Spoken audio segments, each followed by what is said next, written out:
निवडणुका जवळ आल्या की सिंधुदुर्गात राजकीय राडेबाजी सुरू होणे काही नवे नाही।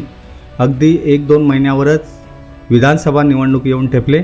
त्यामुळे सध्या नेत्यांमध्ये सुरू असलेले शाब्दिक संघर्ष आता यापुढे हातापायी आणि राडेबाजीवर येणार की काय असाच प्रश्न पडतोय। आज कुडाळमध्ये याची झलक पाहायला मिळाली। निमित्त होते नारळी पौर्णिमेनिमित्त शहरातून काढण्यात आलेल्या मिरवणुकीचे। भाजप आणि शिवसेना उभाटा पक्षाकडून वेगवेगळ्या मिरवणुकांचं आयोजन करण्यात आलं होतं। यावेळी दोन्ही मिरवणुका शिवसेना कार्यालयासमोर येताच वाहतूक कोंडी झाली। याच दरम्यान भाजप कार्यकर्त्यांनी फटाके फोडून जल्लोष केला।